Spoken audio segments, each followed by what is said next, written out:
A tightly rung elliptical circle or torches cast their wavering shafts prancing morbidly over the smooth surface of a rectangular, rigid altar.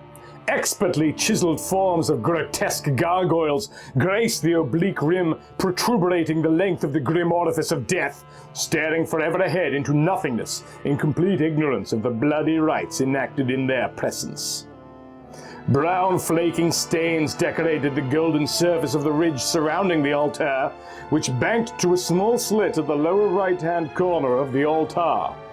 The slit stood above a crudely pounded pail, which had several silver mesh chalices hanging at its sides. Dangling at the rim-off golden mallet, the handle of which was engraved with images of twisted faces, and groved at its far end with slots designed for a snug hand grip.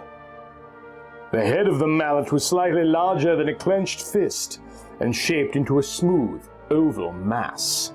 Encircling the marble altar was a congregation of leering Shah men, eerie chants of a bygone age originating unknown eons before the memory of man were being uttered from the buried recesses of the acolytes' deep lings.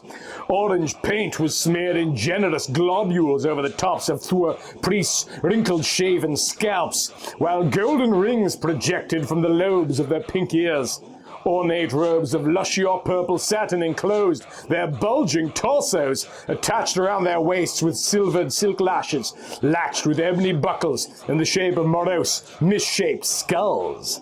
Dangling around their necks were oval-fashioned medallions held by thin gold chains, featuring in their centers blood-red rubies, which resembled crimson fetish eyeballs.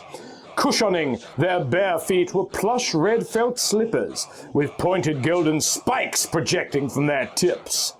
Situated in front of the altar and directly adjacent to the copper pail was a massive jade idol, a misshaped hideous bust of the shaman's pagan deity. The shimmering green idol was placed in a sitting posture on an ornately carved golden throne raised upon a round, devory-plated dais, its bulging arms and webbed hands resting on the padded arms of the seat. Its head was entwined in golden snake-like coils hanging over its oblong ears, which tapered off to thin, hollow points. Its nose was a bulging triangular mass, sunken in at its sides with tau-gaping nostrils. Dramatic beneath the nostrils was a twisted, shaggy-lipped mouth, giving the impression of the slavering, sadistic grimace.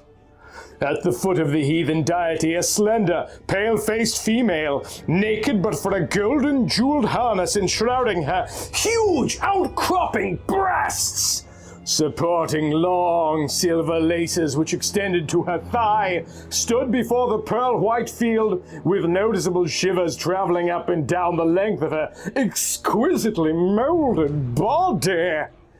Her delicate lips trembled beneath soft, narrow hands as she attempted to conceal herself from the piercing stare of the ambivalent idol. Glaring directly down towards her was the stony, cyclopic face of the bloated deity. Gaping from its single oblong socket was scintillating, many-faceted scarlet emerald, a brilliant gem seeming to possess a life all of its own. A priceless gleaming stone capable of domineering the wealth of conquering empires. The Eye of Argon. As always, a huge thank you to Break System BSC, Xana Zero, Michael Fittori, and Zachary Snowden-Smith for making this exhibit possible, along with all of these other amazing Patreon supporters, of course. If you'd like to see your own name up here, it's as little as $1 a month. I am just on the edge of my seat to see what happens next in this story, so thank you for joining me on this adventure, and thank you for being you.